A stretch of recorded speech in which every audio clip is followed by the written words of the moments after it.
자, 오늘 저 신축 진단 시간에는 저희가 요즘 서울 수도권 부동산 시장에서 내년에 뭐 전세 대란이 올 가능성이 있다, 이런 얘기가 좀 그럴듯하게 이렇게 확산이 되고 있습니다. 오늘 한번 그 진실을 좀 저희가 한번 좀 파헤쳐 보도록 하겠습니다. 전세란에 대한 우려는 양방향에 있습니다. 시장이라는 게 항상 양방향에 있지만은 수요와 공급인데, 공급 측면에서 봤을 때는 전세 대란이 심각한 게 대도시, 특히 수도권입니다. 그게 입주 물량 폭탄이 계속 펴지기 때문에 적어도 연말까지는 계속 입주 물량이 쌓이거든요. 그렇기 때문에 전세에는 하방 압력이 있습니다. 그리고 이제 그 대신 반대편에 봤을 때는 정부에서 이제 집값을 떨어뜨리겠다 했잖아요. 그러면 이제 매매가 대비 전세가 비율이라든가 이거 봤을 때 집값이 떨어지면 전세가는 오를 수가 없습니다. 집값이 떨어지면 매매가는 떨어져야 하는 게 정상의 상황이에요. 하방 압력, 상방 압력 둘 다 있습니다. 그런데 이것들이 지역별로 어떻게 영향이 나타날 거냐는 좀 다른 문제 같아요.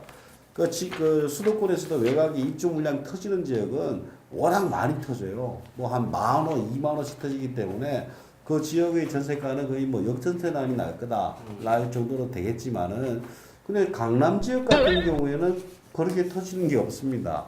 그러면은 정부에서 공급도 없고 이러니까 전세 수요는 계속 있고, 그래 가격이 안 오를 것 같아. 그럼 수요는 더 늘어나는 상황이고, 그럼 더 올라갈 가능성이 높아진 상황이죠. 그래서 지금 두 개가 다 괜찮은 상황이에요.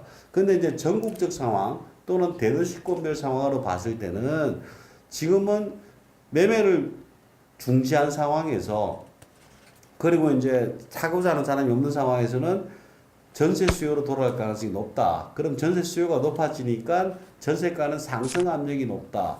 근데 다만 지방 뭐 이런 데 봤을 때는 공급 물량이 워낙 많으니까 하방 압력에는 그 지역들은 보합 또는 하방을 보일 가능성이 높다. 근데 우리 전체적으로 보면은 서울이라든가 이게 워낙 중요하니까 전세에 대한 걱정이 커지는 거죠. 그래서 서울 같은 경우에는 내년 후년도 계속해서 재건축 이주 수요가 발생합니다. 그것들이 전세의 압력이 가장 큰 강남 지역에서 발생합니다. 뭐 둔촌주공이라든지 그렇죠. 뭐 대포라든지 뭐 이런 그런 것들이 생긴다면, 그런 것들이 생긴다면은 그 지역 중심으로 해서는 계속적으로 상승 압력이 높은데, 그 외곽 지역은 내년까지는 조금 뭐 공급 물량이 워낙 많기 때문에 조금은 덜한 게 아닌가라고 보고 있습니다.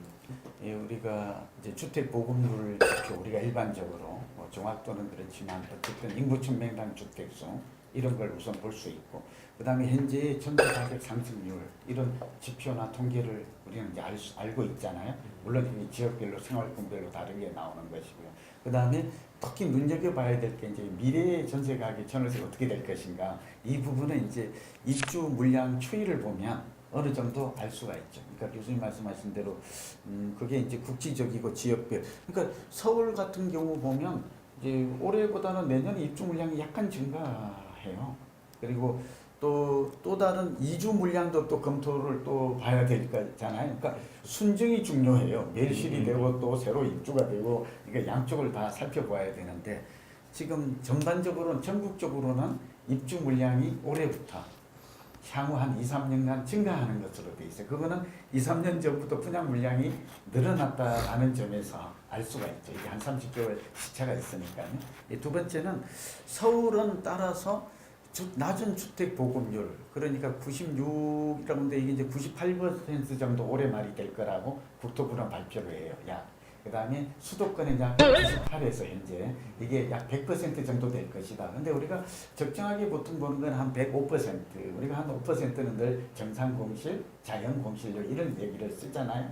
그리고 110이 넘어가면 과잉 공급, 100 이하는 과소 공급이다. 그러니까 100 이하가 되면 전세난이 발생할 수밖에 없는 거죠. 그러니까 이게 이해가 되는 게, 서울의 주택 보급률이나 인구 천미당 주택수가 굉장히 낮았던, 이 지표가 낮았던 걸 감안하면 왜 서울에 지금 전세난이 이렇게 장기간 또 오랫동안 많이 급등했는가, 미친 전세라는 말이 왜 나왔는가라는 게 지금 이해가 되고요.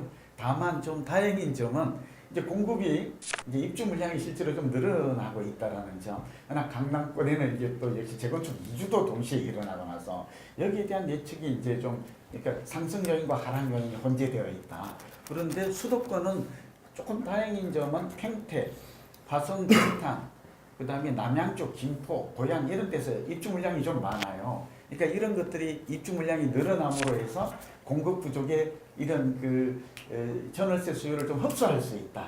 전세가는 이제 단기적 효과, 장기적 효과를 봐야 될 것 같아요. 단기적으로 지역에 따라서 어느 지역은 몰리면은 폭락할 수도 있고, 이주 수요가 있으면 폭등할 수도 있고, 그런 가능성이 있습니다. 근데 장기적으로 봤을 때는 전세라는 거는 워낙 저금리가 유지되고 있기 때문에 전세는 계속 올라갈 것이다.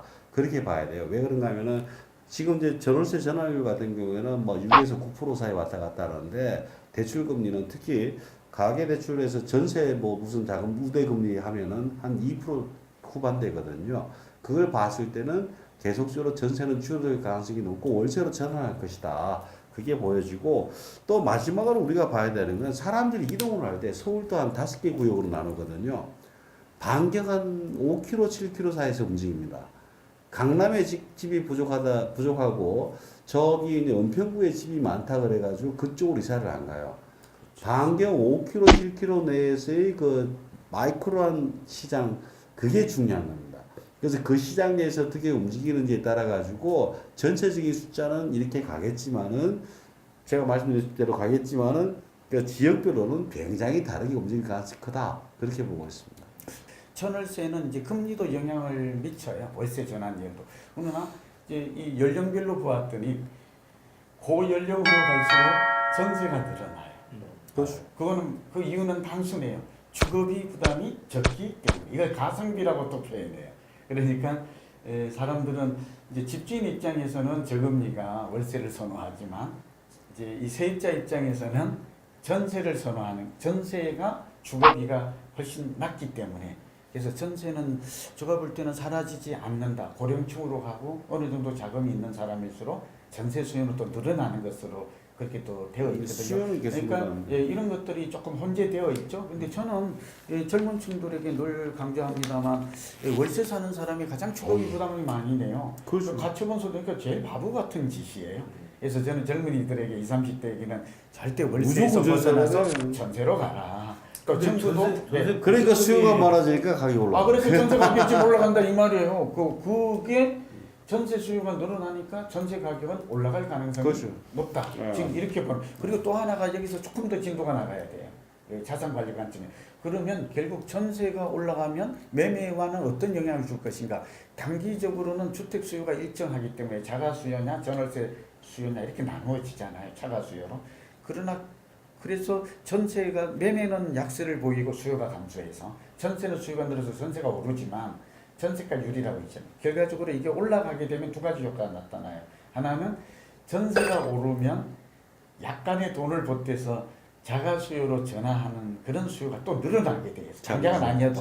네. 그러니까 장기적으로 그렇게 되니까 또 매매 가격이 올라가요.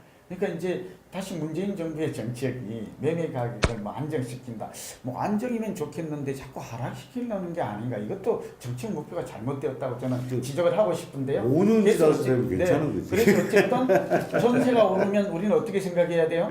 매매 가격도 더 이상 떨어지기 어렵다. 전세가 매매 가격을 지지하는 기능을 한다. 그런 것들도 대표님, 같이 우리가 좀 살펴봐야 대표님 5년 지나서 오르면 괜찮은 거 아니에요? 이번 정부가 오르기 때문에. 5년 지나서 그래. 네, 그럴 수 있어요. 그래서 네. 그리고 이제 우리가 이 실수요자도 잘 봐야 될 게, 전세가율이 높아진다고 하면 이거는 매매 가격이 떨어지기 어렵다는 얘기와 이제는 실수요로, 그러니까 매입 수요로 전환할 때가 아닌가라는 지표로 삼아도 괜찮을 듯해요.